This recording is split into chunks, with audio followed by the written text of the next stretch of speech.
Poder público e sociedade unidos para socorrer as vítimas das chuvas. Verdade resgatada. Legislativo lembra fatos marcantes da história dos brasileiros. Eleições 2014 mudam o cenário político no Espírito Santo e renovam o Legislativo. Começa agora a retrospectiva 2014.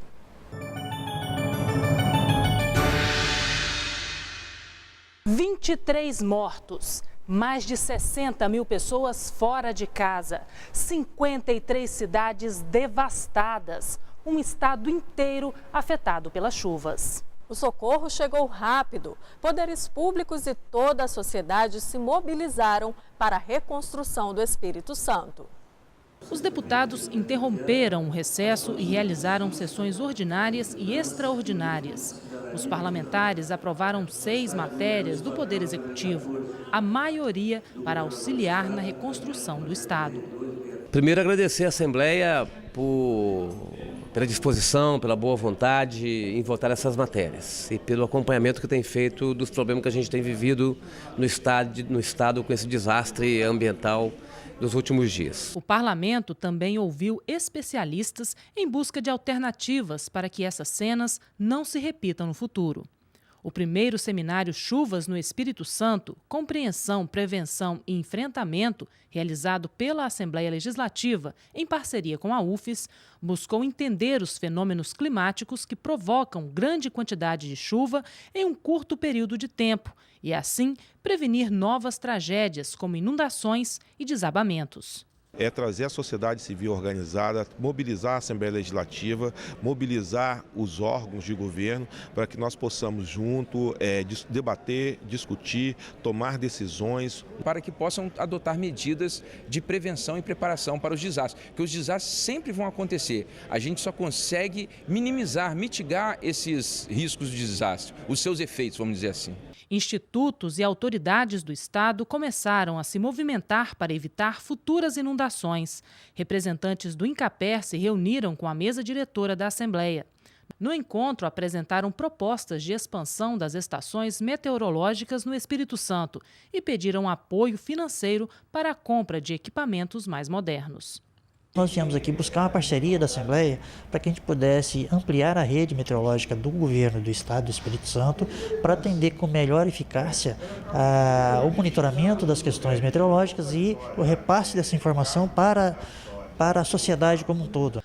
Para auxiliar os municípios mais atingidos pelas chuvas, a Assembleia Legislativa repassou 5 milhões de reais ao governo do Estado. Na mesma hora, mandamos os recursos, liberamos os recursos, numa demonstração de que a Assembleia, nas suas economias, deixa de ter um saldo em caixa para gastos, para gastar exatamente com as famílias necessitadas. De um lado, o excesso de chuvas, de outro, a escassez. A falta de água nos mananciais é a outra face do grave problema ambiental. O número de pessoas afetadas é cada vez maior. Medidas de preservação e desenvolvimento sustentável se tornam cada vez mais urgentes em todo o estado.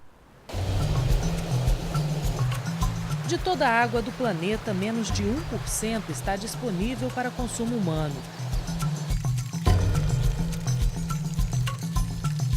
E essa pouca água vem sendo contaminada por dejetos industriais e esgotos.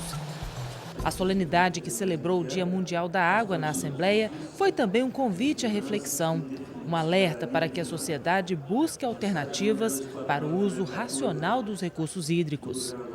A ação mais importante que hoje a gente tem é a efetivação da política estadual de recursos hídricos com a formação da agência, né? Então, aquilo que era somente o IEMA atuando na parte de outorga, na parte de estudos de qualidade, hoje passa por uma agenda muito mais ampla com a agência. É uma preocupação que nós devemos ter, proteger o nosso manancial. Como proteger o nosso manancial? As nossas matas, a bacia hidrográfica, né, a mata ciliar. Eu acho que a água é vida, se não fosse água, o planeta não existiria. Então nós temos a obrigação de cuidar. Reciclar para preservar. O trabalho desenvolvido pelos catadores de materiais recicláveis foi amplamente debatido com representantes da categoria. A Frente Parlamentar Ambientalista reuniu os trabalhadores, que pediam a integração na rede de economia solidária. Eles buscavam garantir mais emprego e melhoria na renda. No estado, a gente tem duas situações, né? Nós temos os catadores que estão hoje em associações, que já estão organizados, que têm uma figura jurídica, e nós temos uma grande parte desses catadores ainda trabalhando nas ruas ou nos lixões de forma informal. A gente vai tirar mais resíduo da rua, a gente vai gerar mais renda, né? E também a gente pode estar vendo como está nosso meio ambiente hoje. Então, assim, na Baía de Vitória, aquilo tudo que é jogado dentro da Baía de Vitória, se fosse revoltado para os catadores, não precisava estar acontecendo o que está hoje. Os catadores de materiais recicláveis do Espírito Santo voltaram a se mobilizar no final de 2014 em busca de integração na rede da economia solidária. Debateram a lei federal que estabelece a política nacional de resíduos sólidos e seus efeitos na sociedade.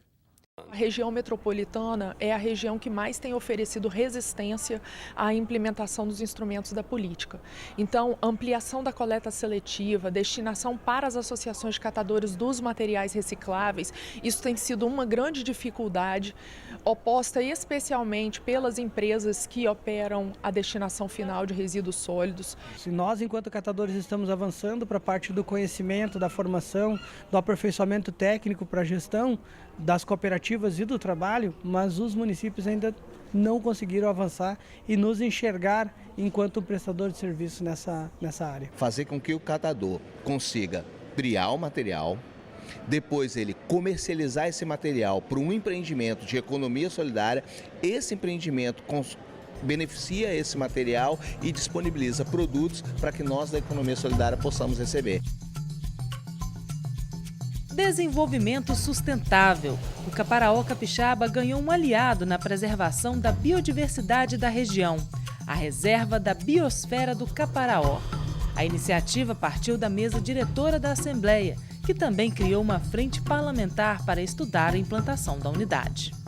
À medida que o Brasil entra nessa crise hídrica, a criação da Reserva da Biosfera do Caparaó, Espírito Santo, foi um legado que a Assembleia dá ao povo capixaba e ao povo brasileiro. Estamos na expectativa positiva de desenvolvimento através da sustentabilidade, desenvolvimento econômico, social, porque nós temos o mais importante, o mais rico, que hoje, principalmente nesse momento que estamos vivendo aí, a crise da água, lá no Caparaó nós temos essa riqueza aqui. Preocupação ambiental também na discussão sobre grandes projetos no estado, como a construção de um superporto. Depois de muita discussão e reuniões, o projeto de construção do Porto de Águas Profundas foi apresentado aos deputados estaduais.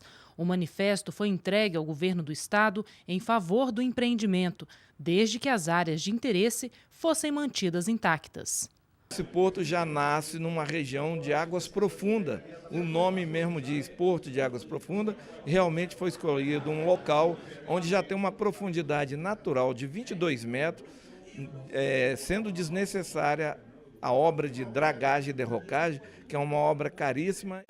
Os debates se intensificaram quanto à escolha do local para a construção do superporto. Um estudo da Codesa indicou a região de Ponta da Fruta, em Vila Velha, como a melhor opção para o empreendimento. Antes, a região de Praia Mole, na Serra, havia sido apontada como alternativa. Ativistas ambientais, sindicalistas, acadêmicos e lideranças comunitárias vieram ao parlamento e questionaram o estudo. Praia Mole é que aparece com a maior pontuação, está ali, ó. 163 pontos Praia Mole, Barra do Riacho 137, Ponta da Fruta 138, Ubu 83. A análise orçamentária preliminar também deixa claro que em Ponta da Fruta é mais caro, não é? Em Barra do Riacho é um pouquinho mais caro do que em Ponta da Fruta. Praia Mole é a de menor custo. A gente conhece o estudo, obviamente, fomos nós que contratamos, mas a gente não entende que teve posicionamento de empresa A ou B para interferir na condução desse estudo. Ao final de 2014, o projeto de construção do Porto de Águas Profundas, em Vila Velha, ainda aguardava a aprovação do governo federal. Crise nos hospitais filantrópicos e aumento dos casos de AIDS. Outubro de luta contra o câncer de mama, novembro de conscientização dos homens. Campanha para melhorar o atendimento nos hospitais. Em 2014, a saúde pública foi debatida de forma intensa no parlamento. Os representantes das entidades afirmaram que o principal problema enfrentado é o baixo valor da remuneração dos serviços prestados para o SUS. Quanto mais presta serviço, mais prejuízo você tem, porque você não repõe o custo. Um produto que custa R$10, você recebe em média 5, então você tem esse déficit que você tem que substituir com outras receitas, ou segurar investimentos, ou com emendas parlamentares ou subsídios. O que a gente observa historicamente nas últimas décadas, principalmente nos últimos 10 anos, é que os municípios eles passaram a colocar bastante recursos, e o próprio Estado colocou muito recurso na saúde. E, infelizmente, não houve uma contrapartida do Ministério da Saúde. Autoridades e representantes da saúde trouxeram para a Assembleia a campanha que busca melhorias para o serviço prestado à população e apresentaram os problemas que afetam o atendimento nos hospitais e unidades de saúde. Primeiro é financiamento. Segundo, as estruturas que estão sendo colocadas para a comunidade, muitas vezes já estão defasadas no sentido de não se dar manutenção. Terceiro, é salários. Quarto, é a parte de segurança para o pessoal que vai ser atendido e o pessoal que está atendendo essa população.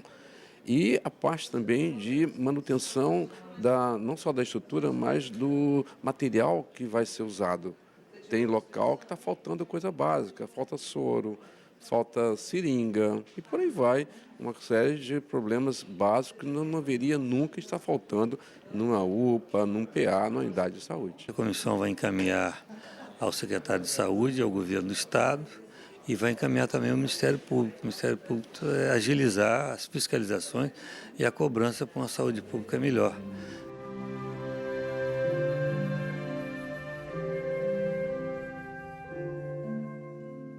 Dados divulgados pelo Ministério da Saúde sobre AIDS voltaram a assustar os brasileiros em 2014.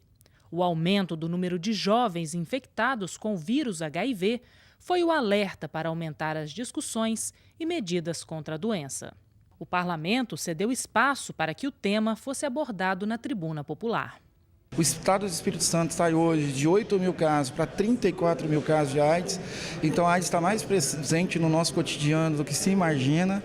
E a importância é que nós possamos debater o tema de HIV/AIDS não só no 1º de dezembro, Dia Mundial de Luta contra a AIDS, mas todos os dias, nas escolas, que nós possamos enfrentar o fundamentalismo religioso, com debate sobre sexualidade nas escolas, viabilizando política pública para as travestis, transexuais, gays, profissionais do sexo. Só assim nós vamos conseguir reduzir de forma eficaz a epidemia de AIDS no estado do Espírito Santo e no Brasil.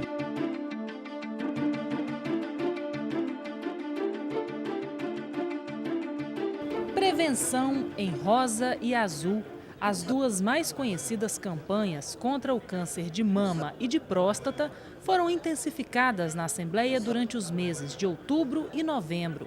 O parlamento ouviu especialistas e histórias de luta e superação.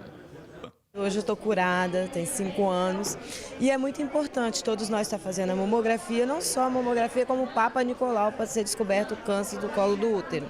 A intenção da palestra é um alerta para a população a não deixar de procurar o seu médico para a prevenção do câncer de próstata e mostrar que com a prevenção, com o diagnóstico precoce, o índice de cura são muito alto, melhorando muito a qualidade de vida e o tempo de vida do paciente. Protesto e paralisação na educação. Professores fazem lista de reivindicações e parlamento entra no debate para intermediar a situação. Milhares de professores capixabas pediam recomposição das perdas salariais, o cumprimento da lei do piso nacional e a gestão democrática das escolas. Uma audiência pública foi realizada pelo Legislativo para ouvir as demandas da categoria. Não adianta só dizer que vamos valorizar o professor. Chega no discurso! Chega! Nós queremos a prática! Nós temos um desafio que é a reconstrução da escola pública e isso passa pela valorização do magistério. Uma comissão de negociação foi criada pelo Legislativo para acompanhar as demandas da categoria junto ao governo. Após 37 dias de greve dos professores, reunião com representantes do Sindicato dos Trabalhadores em Educação Pública sinalizou que medidas seriam tomadas. Os deputados se manifestarem, nos atender, uma vez que a gente tem informações que no Amazonas, no Paraná, mesmo nesse período eleitoral, os governos daqueles estados concederam essas perdas inflacionárias para os professores. E não, então, os deputados colocaram os advogados da casa para poder estar pesquisando sobre esse assunto, até mesmo para se posicionar e colocar para o governador uma posição jurídica sobre o tema. Nós estamos propondo que a nossa Procuradoria, que é um poder independente, também estuda e construa um parecer para balizar os nossos professores. A audiência pública realizada no plenário da Assembleia formalizou o pedido dos professores. Eles queriam eleição direta para diretores de escolas estaduais. O que a gente quer não é nomear, como a lei diz, que o governo tem que nomear o gestor. O que a gente quer é indicar para o gestor para que ele continue fazendo as suas nomeações. É muito importante esse tipo de debate que houve, porque ele orienta, ele coloca as pessoas expondo claramente os seus pontos de vista para a construção de um modelo que possa ser aplicado aqui no Espírito Santo. 2 projetos de lei sobre a eleição direta para diretores escolares foram apresentados em 2014 e ainda estão sendo analisados pelo Poder Legislativo. Violência na escola. No dia 7 de maio de 2014, o professor Guilherme de Almeida Filho chegava para trabalhar em Nova Rosa da Penha, em Cariacica, quando foi assaltado e morto em frente à escola. Como forma de homenagear o professor e chamar a atenção para a questão, o plenário aprovou o projeto de lei que institui 8 de maio como Dia Estadual de Combate à Violência nas Escolas. A medida virou lei estadual. Violência em alta. O Espírito Santo é o segundo estado com maior número de homicídios do país, de acordo com o mapa da violência de 2014. O enfrentamento desse mal se tornou um dos maiores desafios do estado. E defende esse município. As denúncias chegaram à Comissão de Segurança da Casa como um pedido de socorro. A população, ela não conhece o trabalho da Polícia Militar. Ela não sabe até onde a Polícia Militar pode ir, o que a Polícia Militar faz. O aumento dos índices de violência no estado levou os parlamentares a várias cidades do interior. Uma audiência pública em Governador Lindenberg, região noroeste, ouviu a população local. Mas aqui está havendo muito roubo de bombas. Se mandar levantar o dedo aqui, eu acho que vai subir diversos dedos. A implantação de uma delegacia da Polícia Civil para complementar o trabalho da Polícia Militar no município foi uma das propostas apresentadas.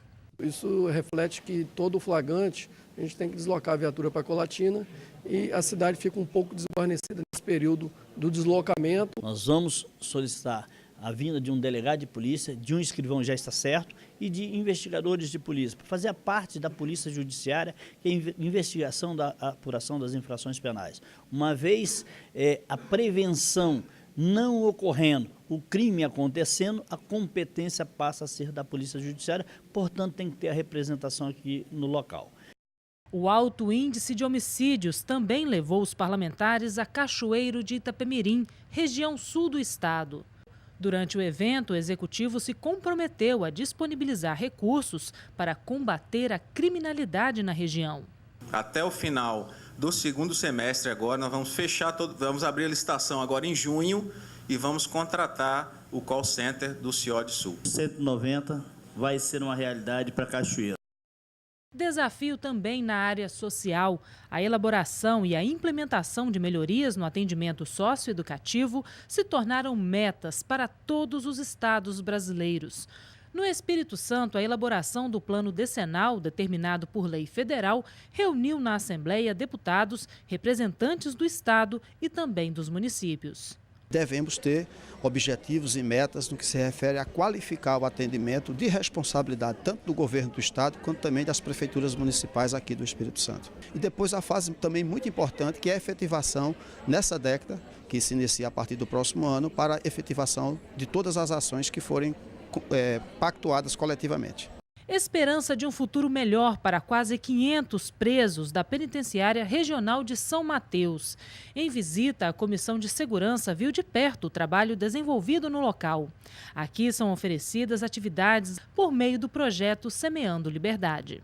Os presos quase todos trabalhando, uma assistência médica, psicológica, odontológica e de assistente social, sim, muito perfeita. E a gente verifica uma penitenciária devidamente humanizada, uma penitenciária onde que o preso vai ter condições de ir para o contexto social ressocializado.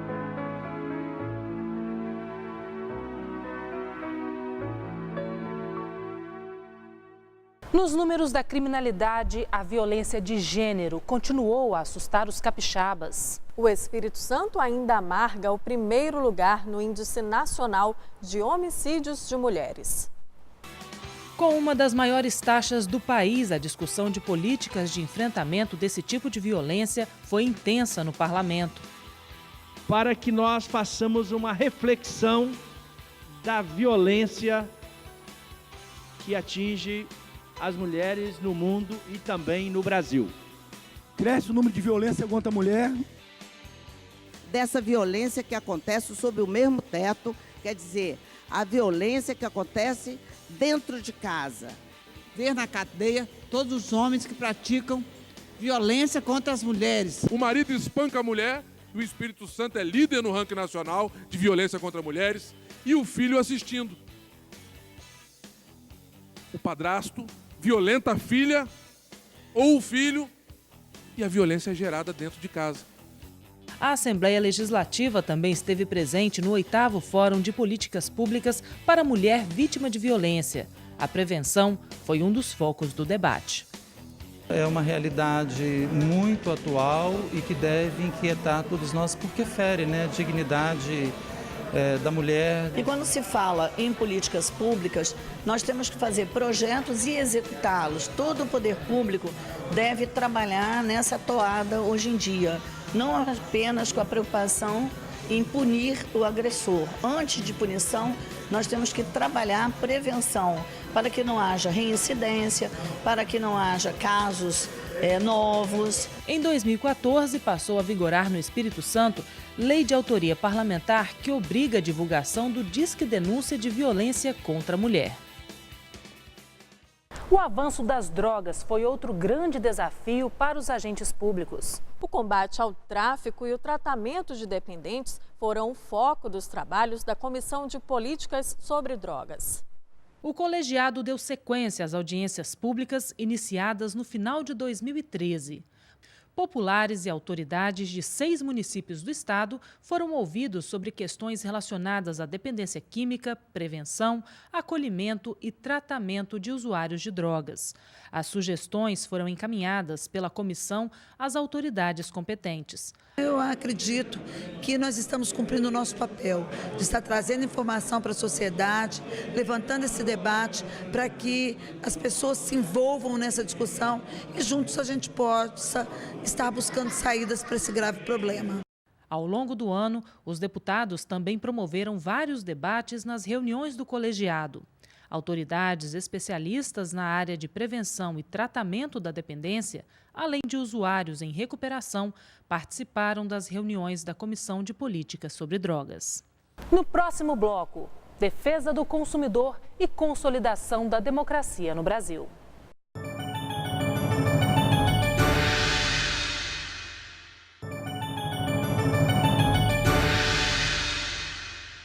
Sinal ruim, chamadas que caem, cobranças abusivas ou indevidas. Esses e outros problemas enfrentados pelos usuários de celulares levaram a Assembleia Legislativa a instaurar a CPI da telefonia. Os trabalhos da comissão, presidida pelo deputado Sandro Locutor, tiveram duração de 1 ano.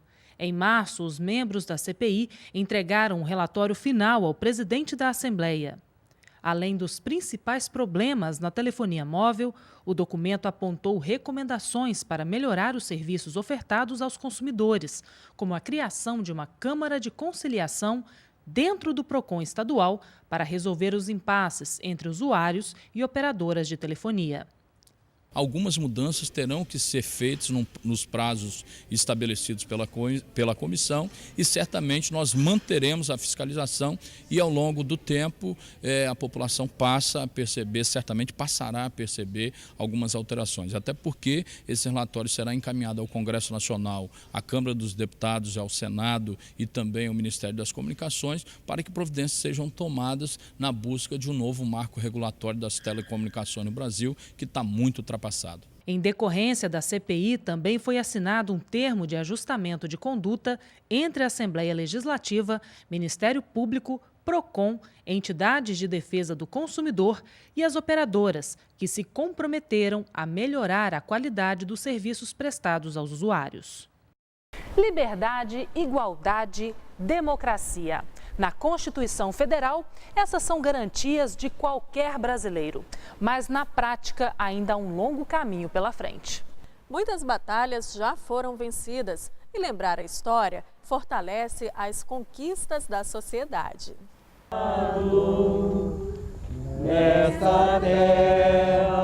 A insurreição do Queimado, ocorrida no município da Serra, completou 165 anos em 2014. A revolta, liderada por Chico Prego, foi o maior movimento no Espírito Santo contra a escravidão. Mais de 300 escravos se uniram para lutar por liberdade. Passagem histórica lembrada no Palácio Domingos Martins, onde personalidades que defendem a igualdade racial foram homenageadas. Portanto, essa mesma desigualdade que minha etnia foi tratada a vida inteira, eu não desejo para nenhuma outra. Se eu vejo uma pessoa e vejo que os gays estão sendo detonados, estão sendo assassinados só por causa da sua opção sexual, ou se eu vejo uma mulher que apanha em casa, que não tem espaço para ela trabalhar porque não dão espaço, eu não sou gay, mas essa causa é minha. Eu não sou mulher, mas essa causa é minha. Em 2014, o golpe militar completou 50 anos. Foram 21 anos de ditadura no Brasil.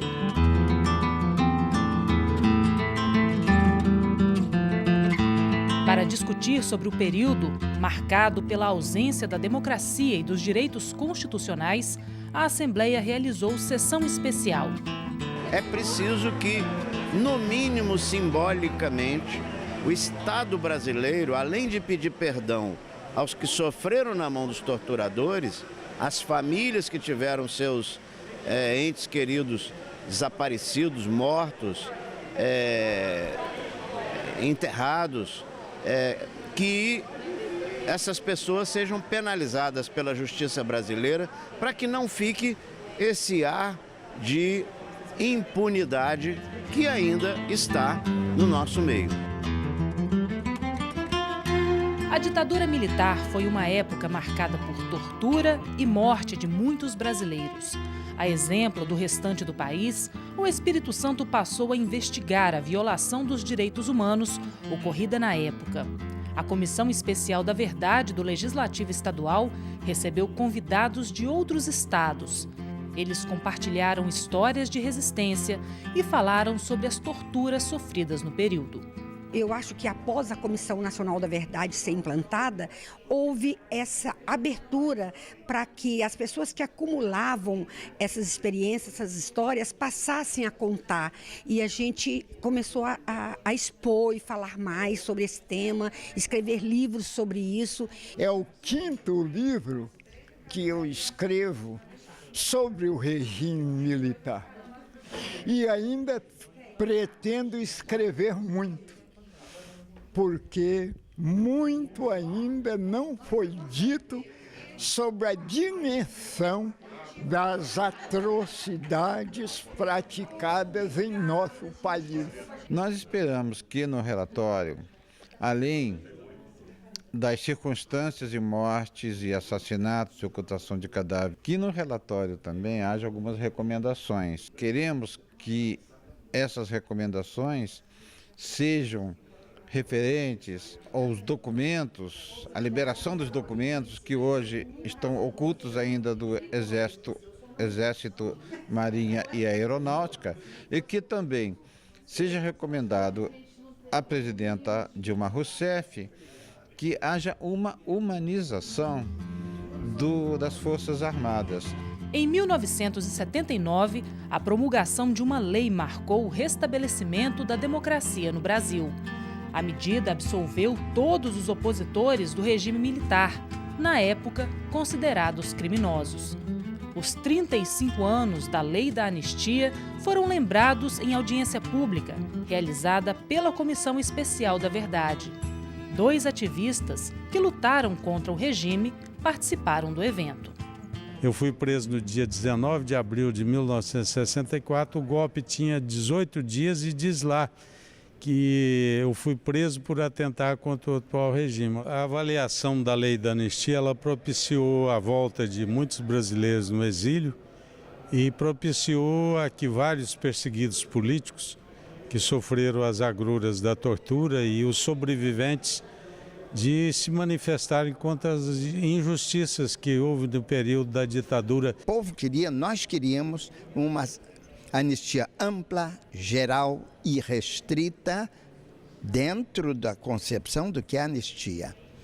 E a ditadura, como mantinha todo o poder ainda, isso foi em 78, 79, a ditadura apenas negociou, ou é aquilo ou é nada, só fez aquelas concessões que a gente conquistou.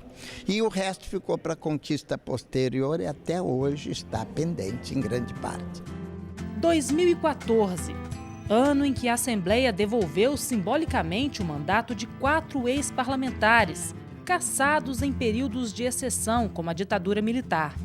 Com a aprovação do projeto de decreto legislativo, os atos de cassação foram anulados. A luta permanente pelo fortalecimento da cidadania.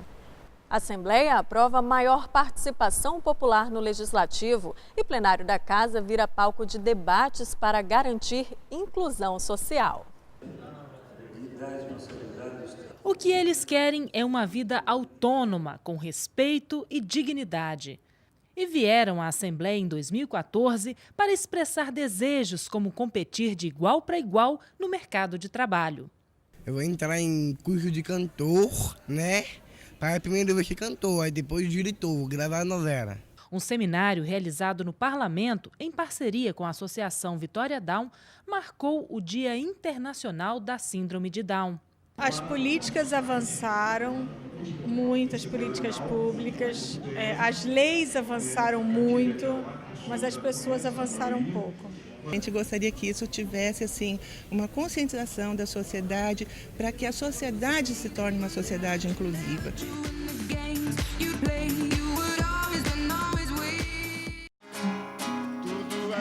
Eles somam mais de 46 milhões no Brasil. Comemoram as conquistas, mas clamam por uma sociedade mais inclusiva. Uma sessão solene no Parlamento marcou o Dia Internacional das Pessoas com Deficiência.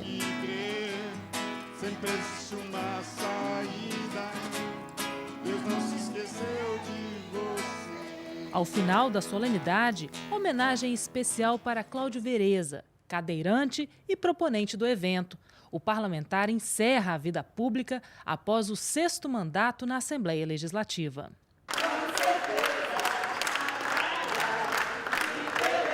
Belíssima surpresa para mim, uma homenagem, né, das entidades, uma homenagem das pessoas, da equipe do meu gabinete, da equipe da Assembleia, né?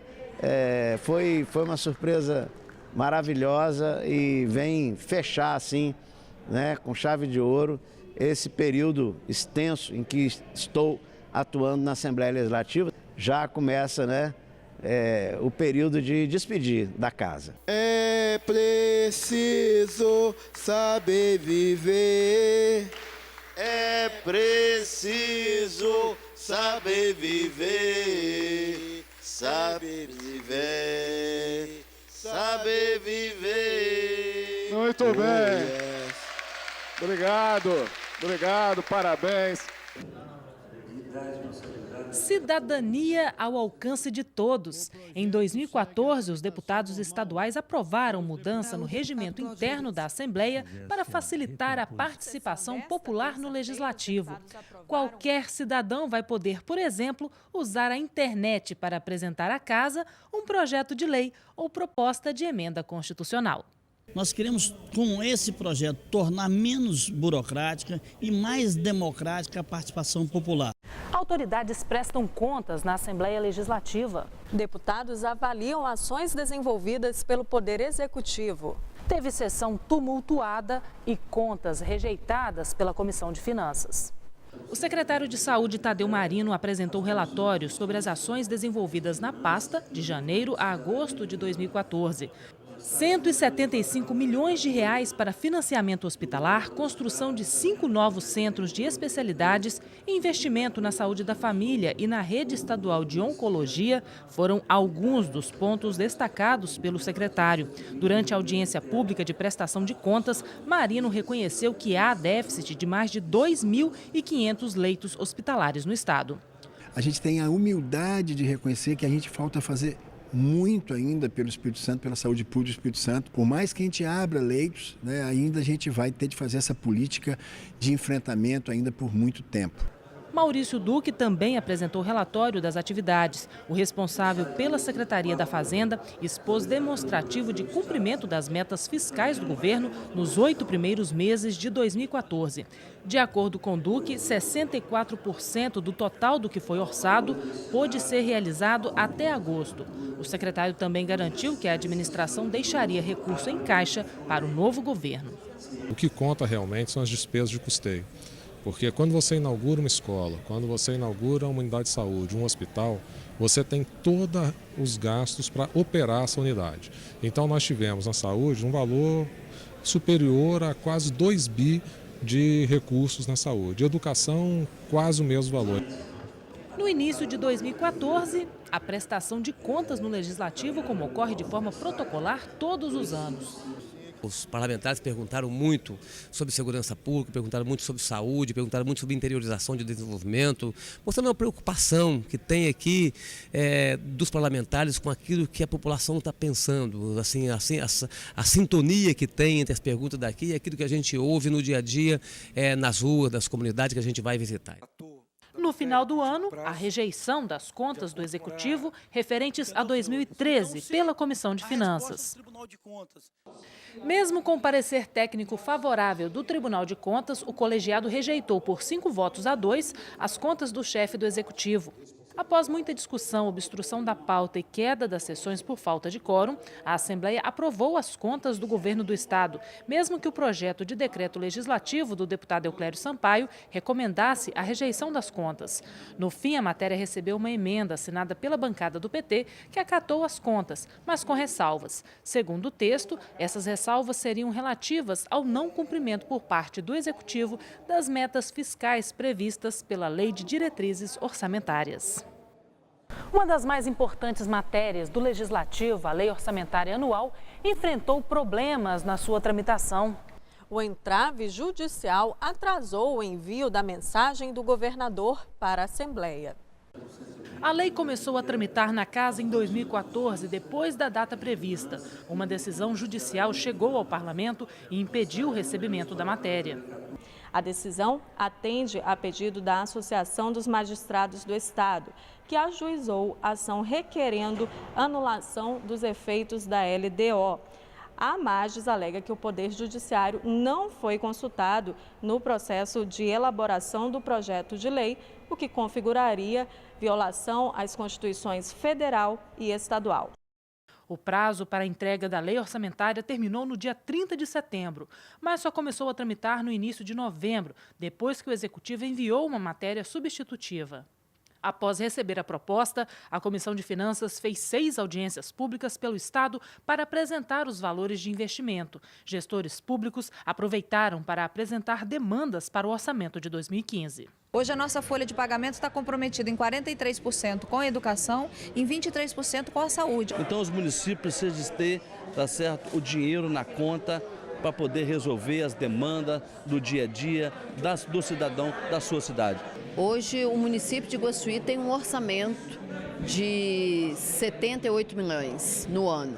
Então, a importância dessas reuniões, nas micro-regiões, na região serrana principalmente, que não acontecia antigamente isso.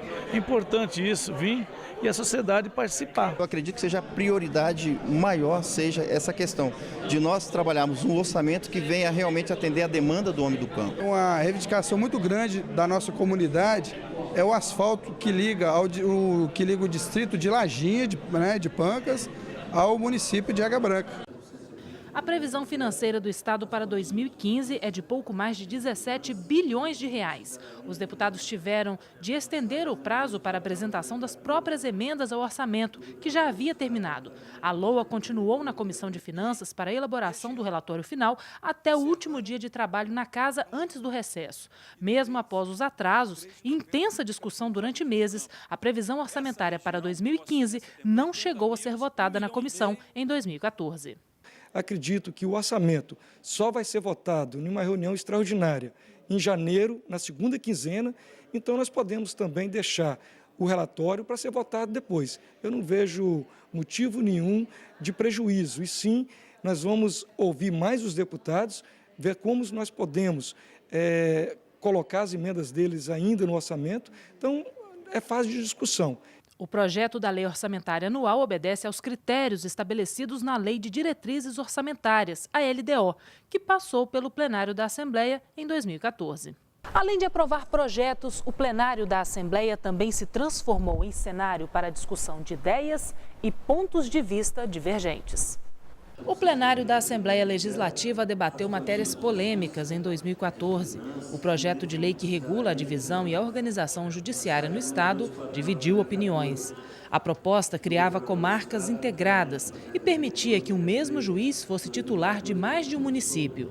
Segmentos como a OAB e prefeitos de municípios menores temiam a extinção de comarcas. Depois de muita discussão, a matéria recebeu emenda, que garantiu que as comarcas não fossem extintas por ato administrativo. O texto final aprovado prevê que a extinção só poderá ocorrer por meio de lei. Nunca houve essa previsão de extinção de comarcas. Sequer foi aventado para um futuro próximo se discutir isso. Muito pelo contrário, nós previmos no projeto, que foi elaborado pelo Tribunal de Justiça e aprovado pelo Pleno, a criação de 9 novas comarcas.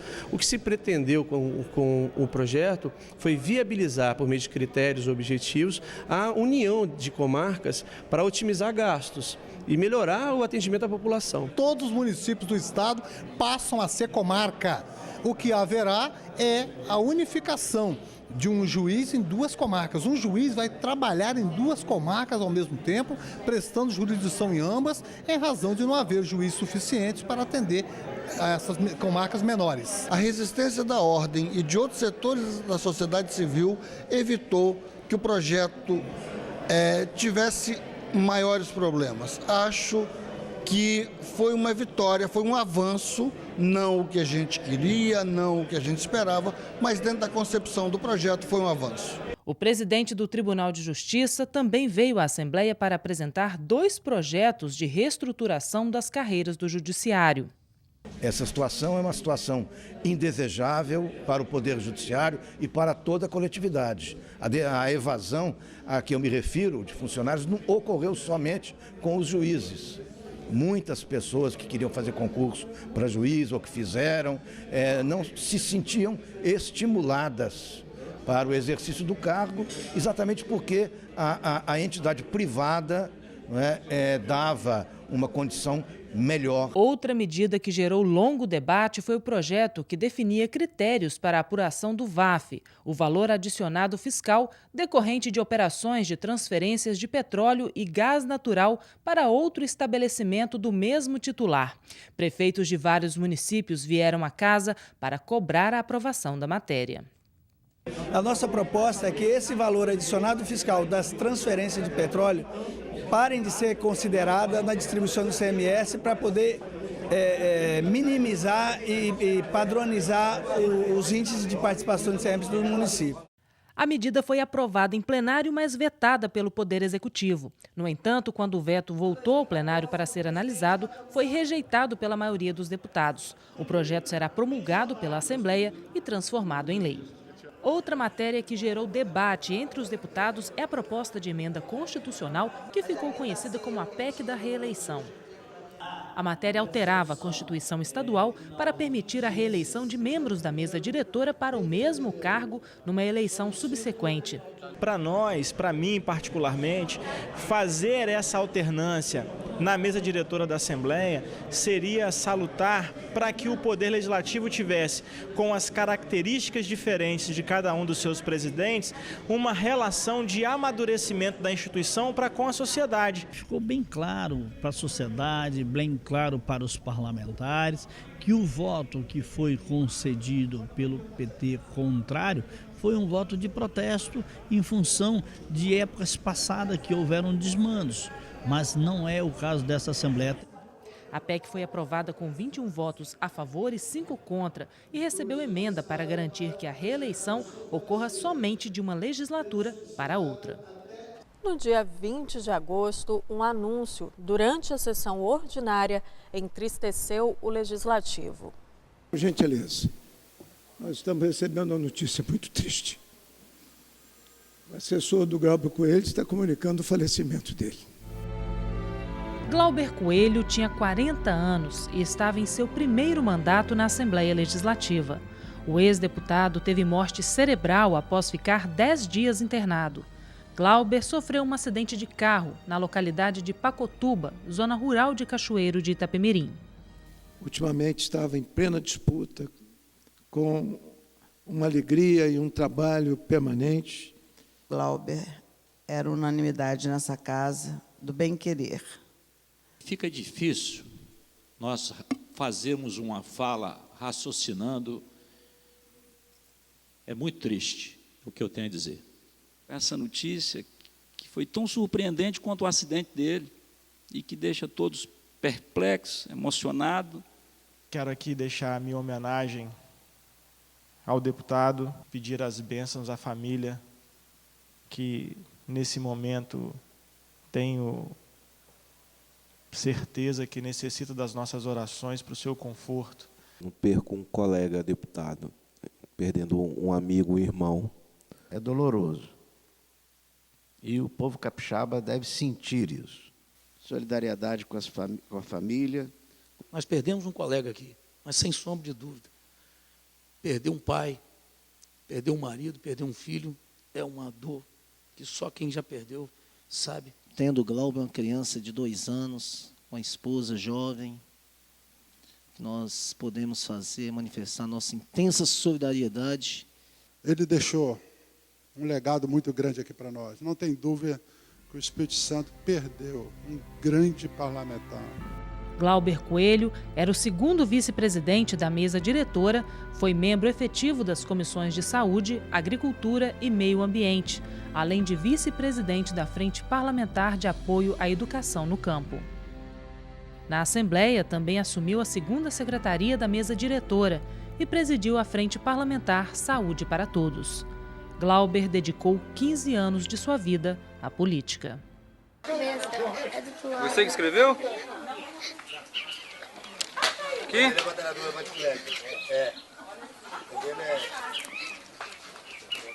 Meu nome é Guilherme Medeiros Mendes Nunes. Tenho 11 anos, moro no Vilagem da Luz. Sou o terceiro de 7 filhos. Vendo bala na rua para ajudar minha mãe. Estudo no Maria Estael de quarta a sexta-feira. Treino no Estrela do Norte. Peço, se você for eleito, que ajude a construir o muro atrás da minha casa e volta com o Transpop e o posto de saúde.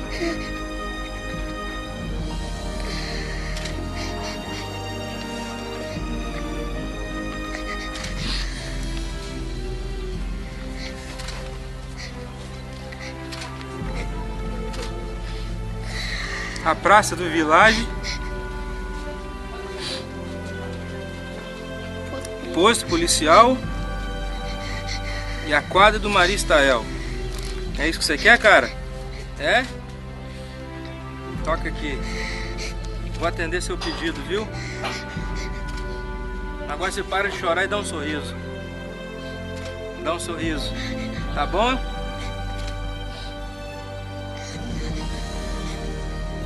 Vou guardar essa carta dentro do meu coração, tá? Então um beijo aqui. Deus abençoe.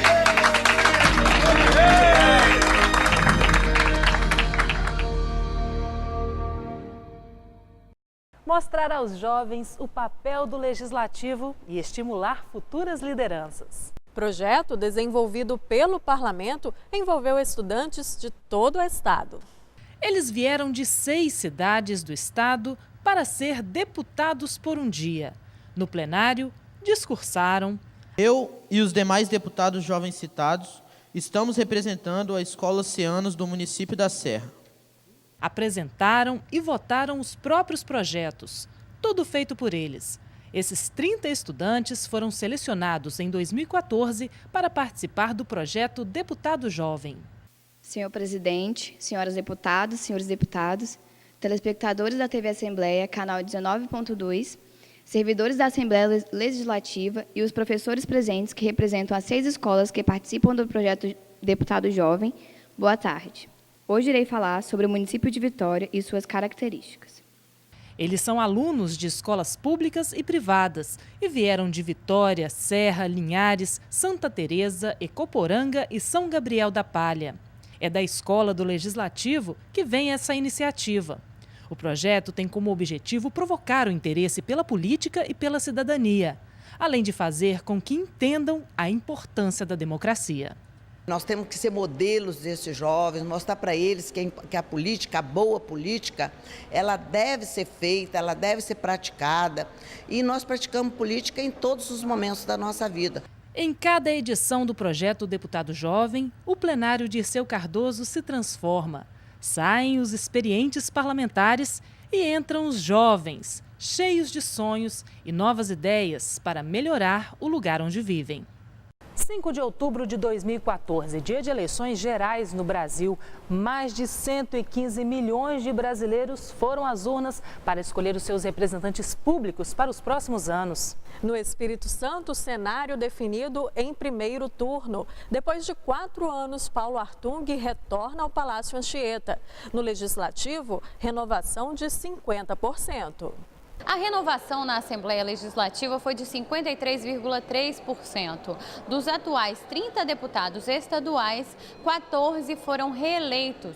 Segundo o Tribunal Regional Eleitoral, 472 candidatos entraram na disputa por uma vaga na Assembleia. 25 dos 30 candidatos, que já eram deputados, tentaram a reeleição.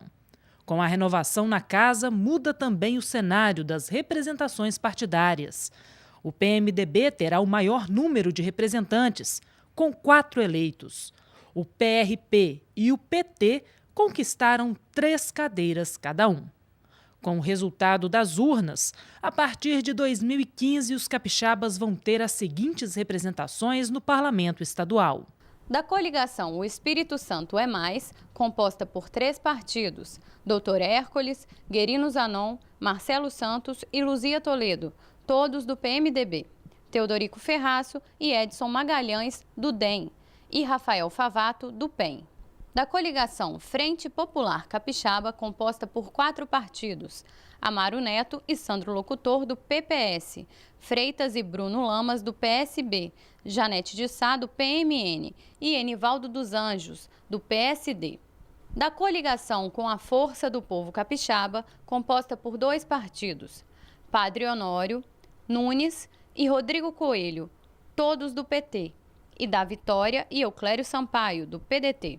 Da coligação Espírito Santo que dá certo, composta por 2 partidos, Hudson Leal, Dari Pagum e Almir Vieira, todos do PRP. Da coligação por um Espírito Santo Melhor, composta por 2 partidos, Marcos Mansur e Sérgio Majeski, do PSDB, e Raquel Lessa, do Solidariedade. Da coligação Juntos pelo Espírito Santo, composta por 4 partidos, Gilcinho Lopes, do PR, e Gildevan Fernandes, do PV. Da coligação Espírito Santo Mais Forte, composta por 6 partidos, Marcos Bruno, do PRTP, e Eliana Dadalto, do PTC. Da coligação Frente Inovar para Renovar, composta por 5 partidos, Cacau Lorenzoni e Eric Musso, do PP. Mudança também no Poder Executivo. O PMDBista Paulo Artung foi eleito governador em primeiro turno com mais de 1 milhão de votos. Artung volta a chefiar o Estado pela 3ª vez. Das 7 coligações partidárias com candidatos que disputavam as 10 vagas na Câmara Federal, 4 tiveram seus representantes eleitos. A coligação Espírito Santo Pode Mais, que reúne 5 partidos, elegeu 4 parlamentares, sendo que 3 já estavam na Câmara dos Deputados. Lelo Coimbra, do PMDB, Max Filho, do PSB, que atualmente não faz parte da bancada federal, Dr. Jorge Silva, do PROS, e Manato, do Solidariedade. Já a coligação com a Força do Povo Capixaba, que reúne 2 partidos, fez 3 deputados federais, todos novos na composição da Câmara. São eles Sérgio Vidigal, do PDT, e os petistas Hélder Salomão e Givaldo Vieira. A coligação Unidos pelo Espírito Santo, que reúne 7 partidos, obteve 2 vagas na Câmara. Evair de Melo, do PV, e Marcos Vicente, do PP, os 2 sem mandato atualmente. E a coligação Todos pelo Espírito Santo, que reúne 4 partidos políticos, conseguiu reeleger o deputado Paulo Folleto, do PSB. Para o Senado, a escolhida foi Rose de Freitas, do PMDB. Rose teve quase 800 mil votos, o que representa mais de 46% dos eleitores capixabas. E com essas mudanças na representação política do Estado, começa mais um ano. E termina aqui a retrospectiva 2014 da TV Alice, o seu canal cidadão.